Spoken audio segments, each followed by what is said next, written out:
On passe aux propriétés.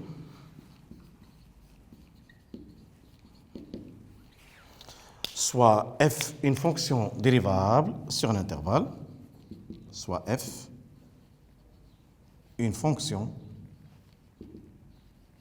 dérivable sur un intervalle i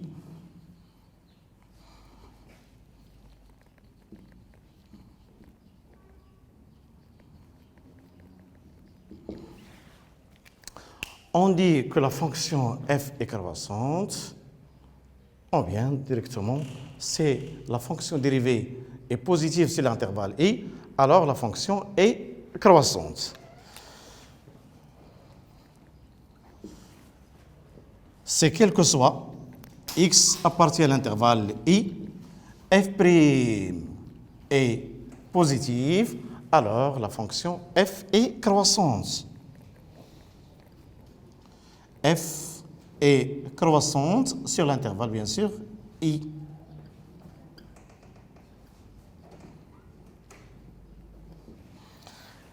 Si la fonction dérivée est négative,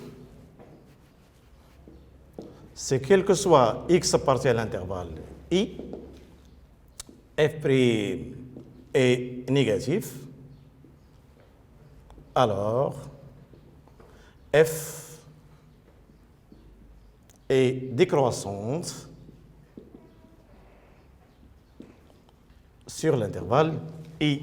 Et si la dérivée est nulle, la fonction elle est constante. C'est quel que soit x appartient à l'intervalle i, la fonction dérivée est nulle, la fonction f est constante. Alors, f est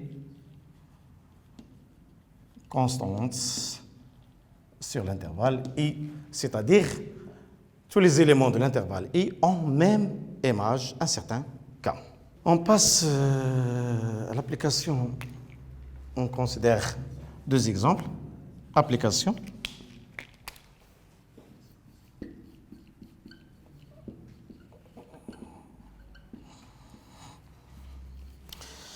On considère premièrement la fonction f, soit f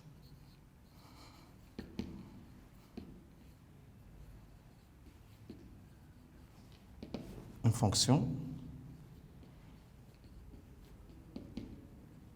définie sur R par f de x égale 2x puissance 3 moins 3 x carré plus 12. La question étudie la monotonie de cette fonction f.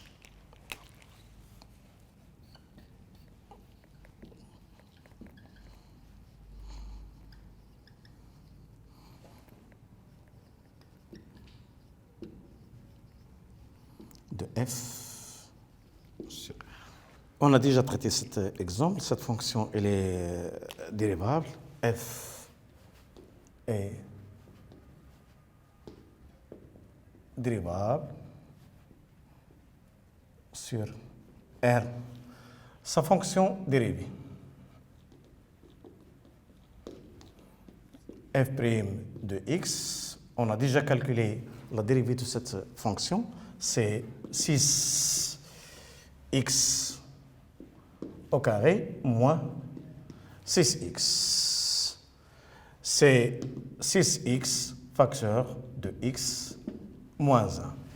Cette fonction est dérivable sur R et on a déjà calculé sa fonction dérivée. C'est 6x carré moins 6x.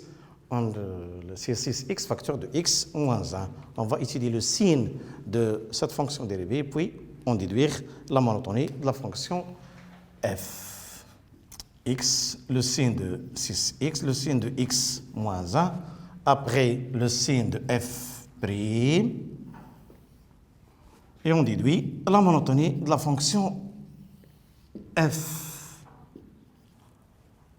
Le domaine de définition c'est R, 6x s'annule le point 0, x moins 1 s'annule le point 1, 0, 1. 6x, qu'on a dit, s'annule point 0. Le signe à droite, il est positif, à gauche, il est négatif. X moins 1 s'annule au point 1. Le signe de A à droite, positif, le contraire, négatif. La fonction dérivée s'annule au point 0 et 1. Elle est positive sur l'intervalle moins l'infini 0, négative sur l'intervalle 0, 1, puis elle est positive sur l'intervalle 1 plus l'infini. Donc la monotonie de la fonction f, sur cet intervalle, la fonction dérivée positive, donc elle est croissante. L'intervalle 0, 1, la fonction dérivée négative, donc la fonction est décroissante. Sur l'intervalle 1 plus l'infini, la fonction dérivée positive, donc f est croissante. Là, on met l'image de 0, l'image de 1. Et vous constatez que la fonction f admet une valeur maximale au point 0, c'est f de 0, et une valeur minimale au point 1, c'est f de 1. F admet une valeur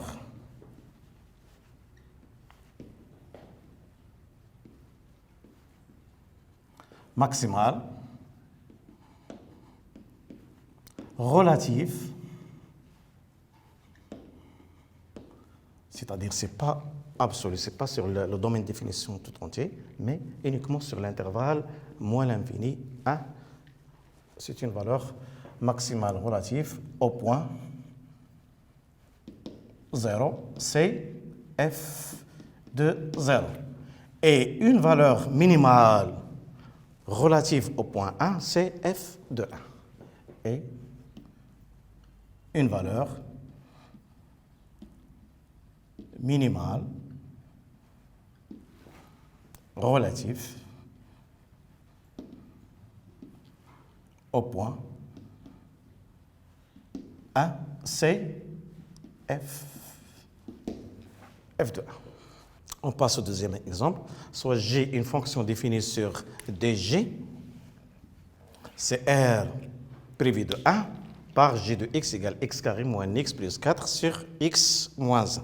On a déjà traité cet exemple.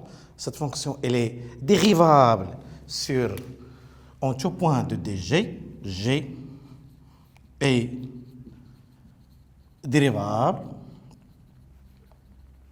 en tout point de son domaine de définition, car c'est une fonction rationnelle. La fonction dérivée, et quel que soit x appartient à dg, j', comme j'ai dit, on a déjà calculé la dérivée de cette fonction, c'est x carré moins 2x moins 3 sur x moins 1, le tout au carré. On va étudier le signe de sa fonction dérivée. Le signe de j' est celui de x carré moins 2x moins 3. Le signe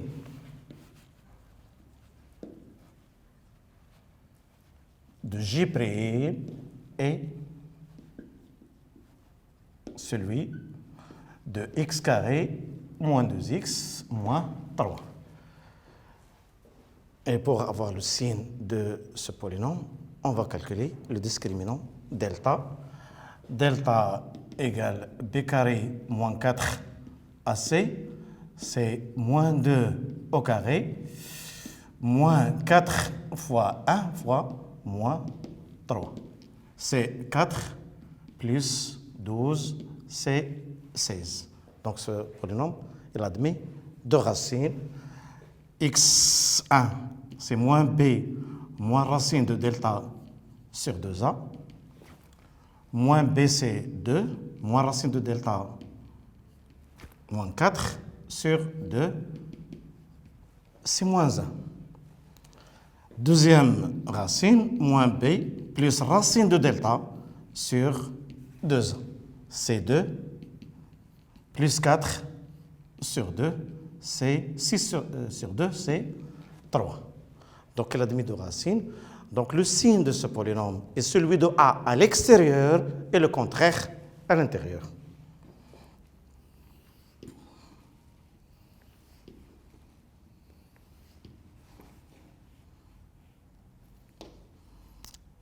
x, j', puis la monotonie de j. On commence tout d'abord par le domaine définition, c'est R privé de A, moins l'infini plus l'infini, privé de A.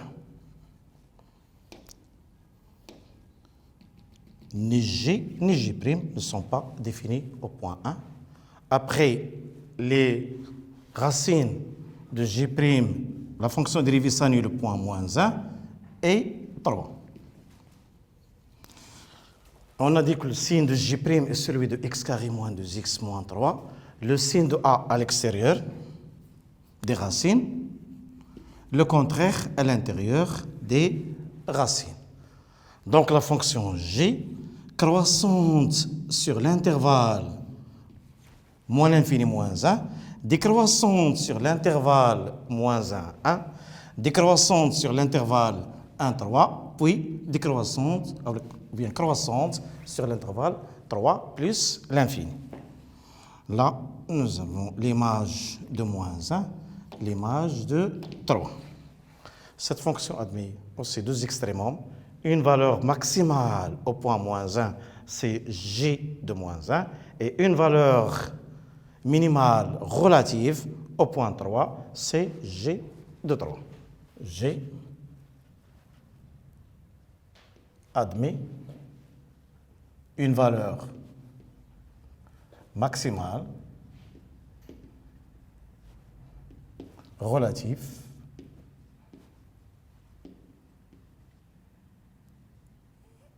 au point moins 1, c'est son image, et une valeur minimale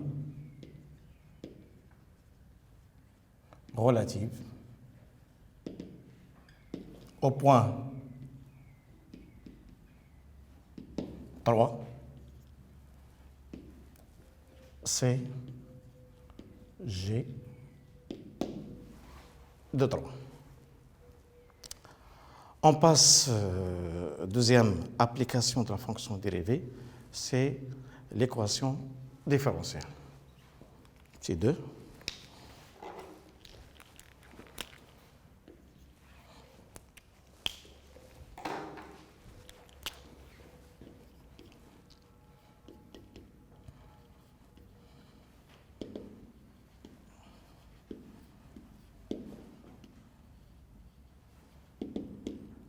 Différentiel y seconde plus oméga carré y égale 0. Oméga, c'est un nombre réel non nul. On va définir tout d'abord qu'est-ce que ça veut dire la dérivée seconde d'une fonction. Définition.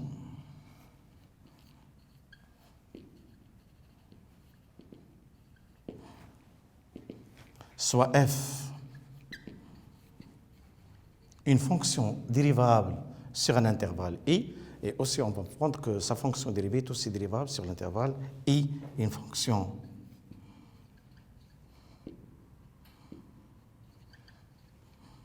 dérivable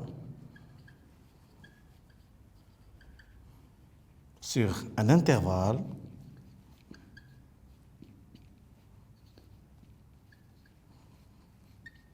i et sa fonction dérivée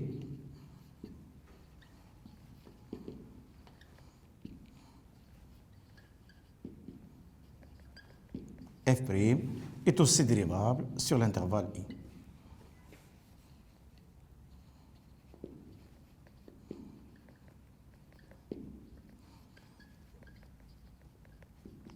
Sur i. Qu'est-ce que ça veut dire la dérivée seconde de f de x? La dérivée de la fonction f est appelée dérivée seconde. La dérivée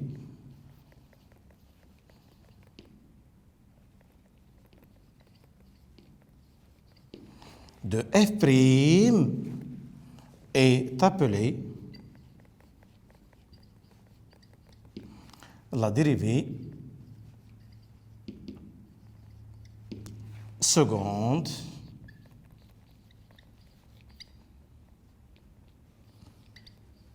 de f sur l'intervalle I, et on note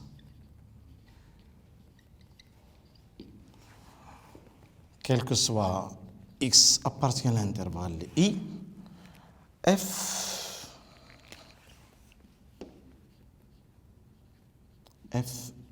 seconde de x, c'est la dérivée de la dérivée. C'est f prime, la dérivée de x. Oui, on va prendre un exemple, comment calculer la dérivée seconde. Exemple.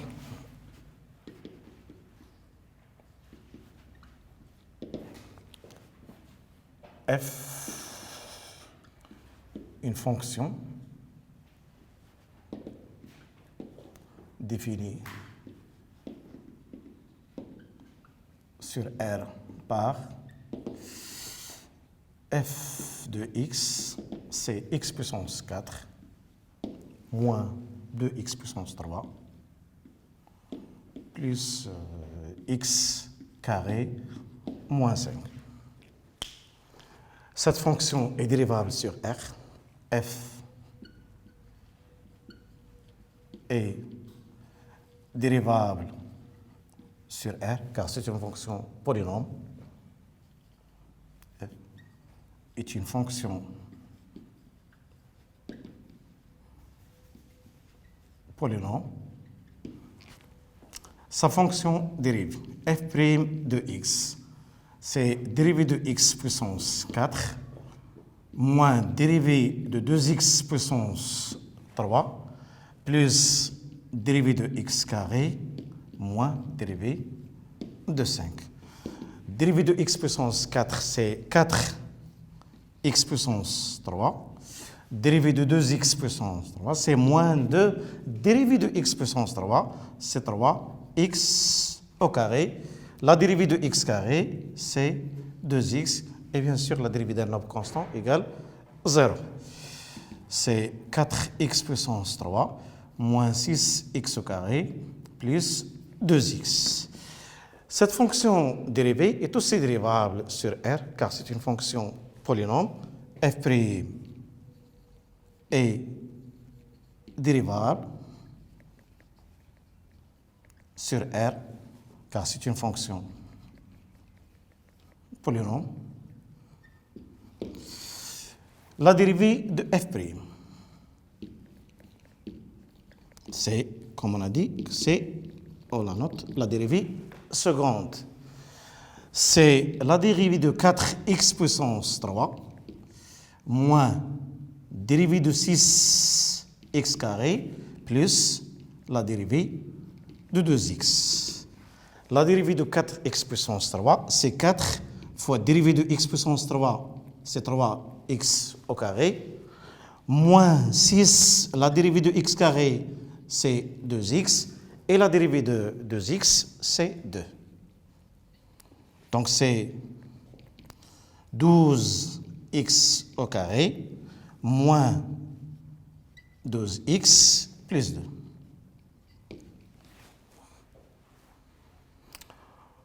On passe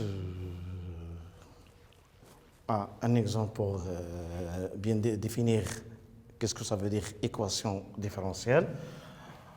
On va prendre la fonction f telle que f de x égale sinus 2x, x appartient à R. Cette fonction est dérivable sur R. Sa fonction dérivée, on a déjà traité en général, dérivée de f de ax plus b, c'est f' de ax plus b. Dérivée de sinus de 2x, c'est 2. La dérivée de sinus de 2x, c'est 2 cosinus 2x. La dérivée seconde, c'est la dérivée de la dérivée de x, c'est 2 dérivée de cos 2x. Dérivée de cos 2x, c'est moins 2 sinus 2x. C'est moins 4 sinus 2x. Sinus 2x, c'est la fonction f. Donc f seconde égale moins 4 f de x. On déduit que, quel que soit x appartient à R, donc f seconde plus 4 f de x égale 0. À partir de cette relation, on dit que f est une solution de l'équation y seconde plus 4y égale 0, qu'on appelle équation différentielle. On dit que f est une solution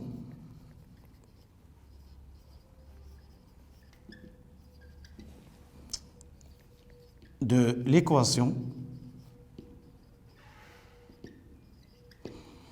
y seconde plus 4y égale 0. Cette équation est appelée équation différentielle, qu'on appelle équation différentielle.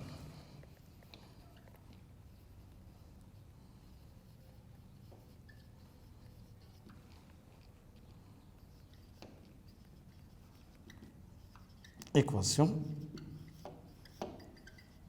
différentielle.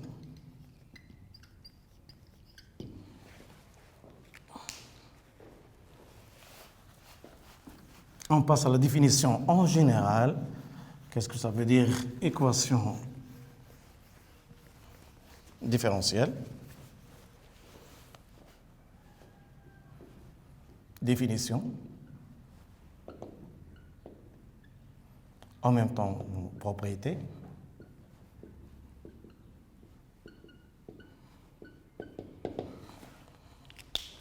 L'équation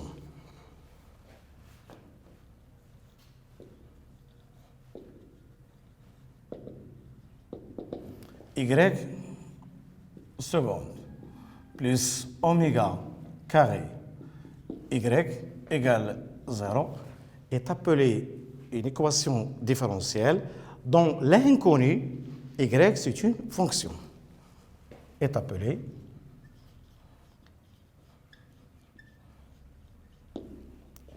équation différentielle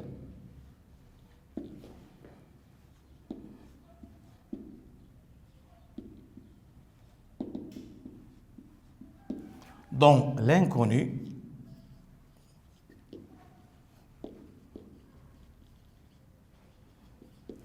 est une fonction.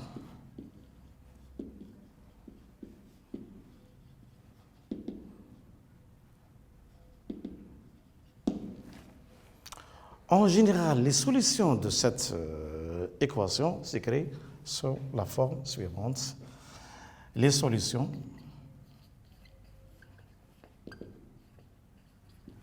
de cette équation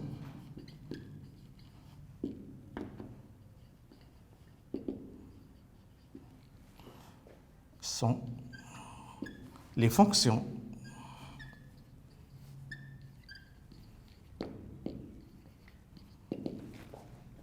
qui a x a pour image alpha cosinus oméga x plus bêta sinus oméga x, tel que alpha et bêta sont deux nombres réels.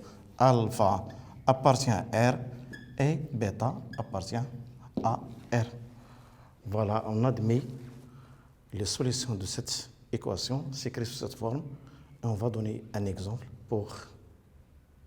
de cette équation pour comment résoudre cette équation.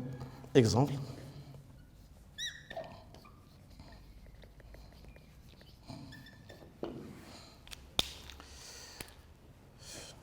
On considère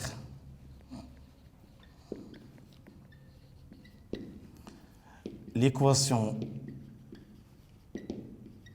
différentielle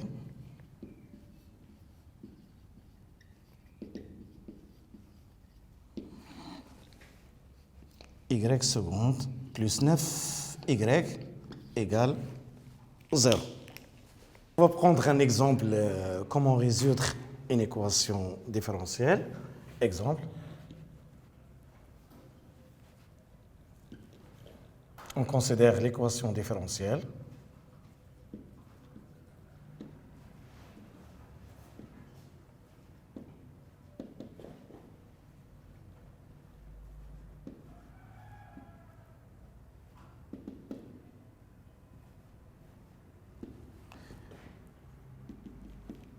Y seconde plus 9y égale 0. La première question, résoudre l'équation.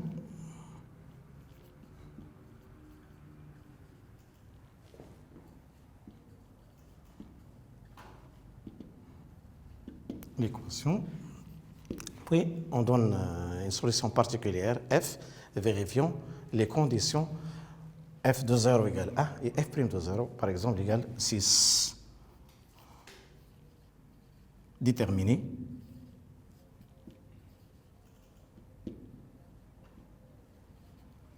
la solution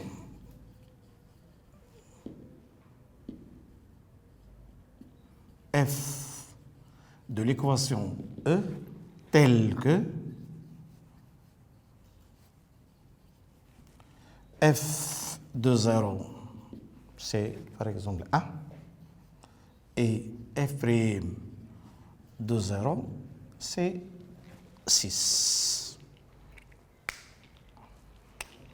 On passe à la correction.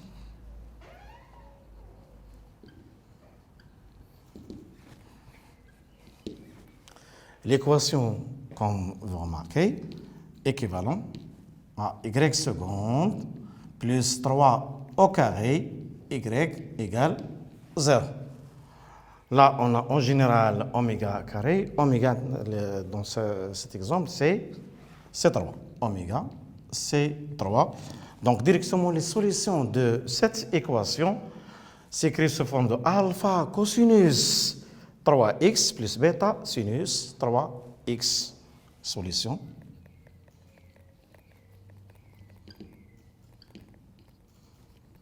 De l'équation E sont les fonctions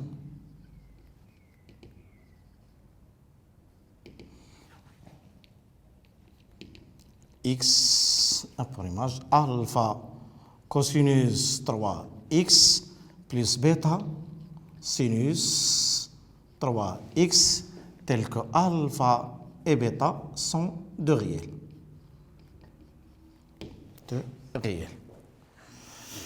On passe à la deuxième question.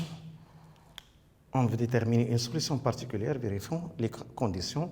À partir de ces conditions, on va déterminer la valeur de alpha et celle de bêta.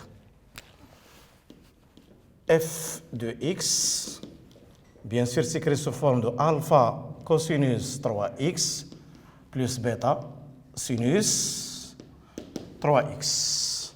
On a besoin de la fonction dérivée. On calcule sa fonction dérivée. F', c'est alpha.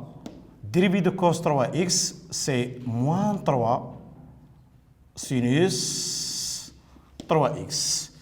Plus bêta, la dérivée de sinus 3x, c'est 3 cosinus 3x. 3 cosinus 3x. C'est moins 3 alpha sinus 3x plus bêta fois 3 cosinus 3x. On va prendre les conditions. On a f de 0 égale 1, c'est-à-dire alpha cosinus de 0 plus bêta sinus de 0, c'est 1. Et vous savez que cosinus de 0, c'est 1, et sinus de 0, c'est 0. Donc, ça nous donne que alpha égale 1. F' de 0, deuxième condition, f' de 0 égale 6. C'est-à-dire moins 3 alpha sinus de 0, 3 fois 0, c'est 0, plus bêta fois 3 cosinus de 0 égale 6. Donc ça nous donne que 3 bêta égale 6. Donc bêta égale 6 sur 3, c'est 2. Alors la fonction, ou la solution cherchée est, alors,